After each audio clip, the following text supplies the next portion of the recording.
E quando usar o melaço? Bom, o melaço normalmente o pessoal usa na flora. Existem algumas questões aí sobre o melaço ajudar realmente a planta, né? O que eu sei que eu posso te garantir e recomendo é que ele vai ajudar a microbiota. Então você pode usar ali no começo da vega um pouquinho, mas no final da flora você pode ajudar para, como a gente trabalha ali com um pouco menos de, deixa o solo um pouco mais seco no final, né?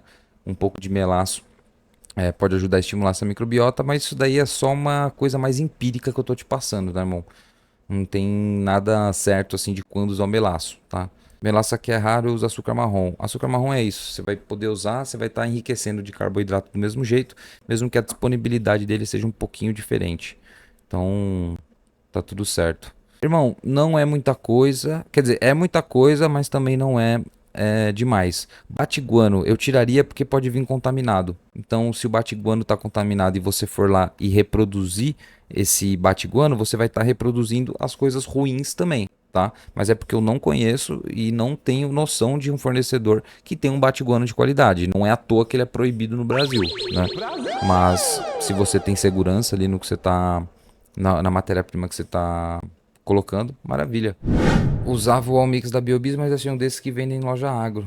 Melhor e mais barato. Recomendo ler os rótulos desse substrato. Às vezes tem um que te atende. O meu aqui é Ciro Royal, mas o parceiro é de Portugal, hein, gente? Mas eu vou usar essa fala dele aí como exemplo para nós. Qual que é a dica boa que nosso parceiro deu aqui que vale para todo mundo? Leia os rótulos, né? Leia o que está atrás, porque você vai ver que grande parte desses produtos aí, às vezes estão no seu acesso, a gente só não tem. Às vezes a gente acaba pagando realmente muito mais caro ali do que realmente é. Né, do que realmente precisa, talvez. Então, às vezes, com um pouco de percepção, você consegue se adiantar e não pagar esse custo de conhecimento, né? Porque às vezes é um custo de conhecimento ali. Então, o solo com uma receita, tal, tudo mais. Só que às vezes para o que você precisa ali, se você dá uma lida lá, você consegue achar um semelhante e conseguir resolver isso de uma forma muito mais fácil. Eu vejo suas lives depois, eu literalmente acabei de cortar minhas plantinhas, colheita feliz, chama, 72 dias de flora.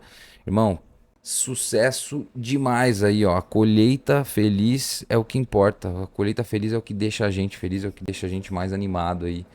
Danilo Balciano que recomenda de top dressing na reutilização do solo. Vamos lá, se você está reutilizando o solo, tecnicamente você não está fazendo um top dress, né? Você está fazendo você tá fazendo uma cobertura. Aí é cama, né, de cultivo, é isso? E você vai fazer um por cima. Cara, eu recomendo você, se for um vaso grande, você nem precisa trabalhar com muita matéria orgânica. Então você vai para o pó de rocha, vai para o fosfato ou termofosfato e para os calcários. Se o seu solo for pequeno, vale a pena você fortalecer um pouco dessa matéria orgânica. Então, torta de nim, bocashi, biochar também podem entrar um pouco nessa estrutura. Se seu vaso for grande ou até mesmo for uma cama de cultivo e for trabalhar com cobertura de biochar e bokashi, trabalha com pouco, trabalha com menos. Ou se não, se for trabalhar com mais, dá mais tempo de descanso ali para esses nutrientes descerem também. E não deixar muito a camada de cima muito forte. Você não pode colocar muita matéria orgânica na camada de cima, que isso daí vai acarretar em outros problemas. Eu fico às vezes com receio dependendo da pergunta, a resposta não ser aquela coisa prazerosa, né? Então, tipo, meu, qual receita de top dressing? Não, então vamos usar um elemento X, tal, maluco. A gente até tem alguns elementos premiums, rapaziada. Então vamos te falar assim. Então, quer trabalhar com uma fonte de cálcio premium? Trabalha com silicato de cálcio, a volastonita. Quer trabalhar com uma fonte de fósforo ali top? Em vez de trabalhar com fosfato, trabalha com termofosfato. Mas, no final das contas, rapaziada, se vocês têm um vaso grande, tem tempo, né, pra preencher, você tem, pô, dá pra deixar ali um pouquinho aqueles ingredientes ali acontecendo, já não é um cultivo assim super apressado, comercial, que tem que pôr uma coisa em cima da outra, entendeu? Então trabalha com o básico, é biochar, bokashi, pó de rocha basalto e uma fonte de cálcio. Caldo de cana de barraca da feira, irmão. Pô, não recomendo não, velho. Já vi gente falando isso, mas acho que eu não recomendo não, cara. Se você for pro cara da barraca e pedir pra ele trazer um melaço, na outra semana que ele vier pra fazer a feira, ele te traz um melaço purinho. E esse cara tem a fonte. Terra de atomassa como cobertura de solo pode controlar gnates? Sim, Dani. Perfeito. Você usar a terra de atomassa ali como elemento físico, não só nas folhas, né, mas também ali na cobertura do solo. Então elas vão formar micro cristais ali que vão acabar sendo cortantes, né? Então realmente isso ajuda. Pode seguir. Mestre. Esse negócio de mestre me lembra um pouco Thiago Santinelli, assim. Tem uma situação de dois vasos menores de 25 litros de orgânico com problemas. Os maiores de 70 estão muito bons, mas esses dois menores amarelar a parte amarelar a parte de cima, cara. Se você tá falando de amarelar as partes de cima, né? Ou seja, evidentemente que as partes novas, né? As últimas partes que se reproduziram estão amarelando. Isso pode ser um problema de pH a primeira leitura, tá? A primeira impressão. Então, porque são as folhas novas que estão nascendo amareladas, ou até mesmo falta de nitrogênio, tá? Mas eu já faria uma cobertura, um top dressing, principalmente porque é isso, né? Você falou, é um vaso menor, então a gente trabalhar com uma cobertura frequente ali é interessante. Se eu fosse você de imediato, mano, torta de ninho e termofosfato. Torta de ninho e termofosfato, vê como é que tá o seu pH da água, vê como é que tá a sua rega e faz uma aplicação nessa cobertura para já repor aí. Porque a quantidade de insumos do CUTS na sua calculadora é maior do que a fórmula original. Ô, João Vitor, eu vou conferir isso daqui, cara. Porque você está confundindo ali, tá em litros, né? Então, cada matéria pode ser um pouquinho maior, tá?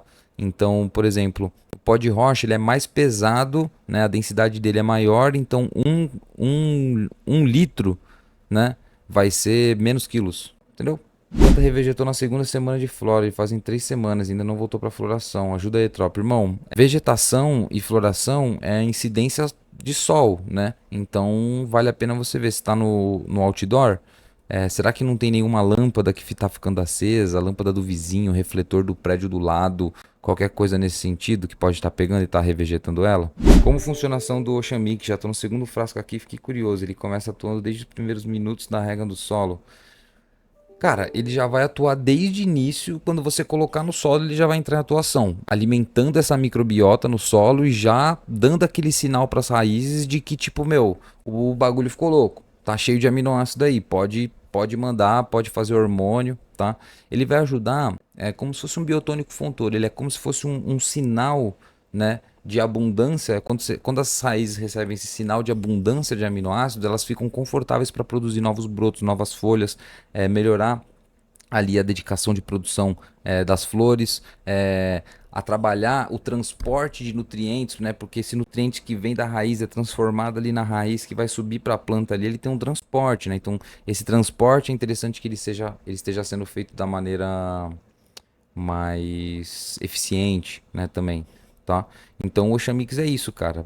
Esse conjunto de matérias aí que são riquíssimos em aminoácidos, né?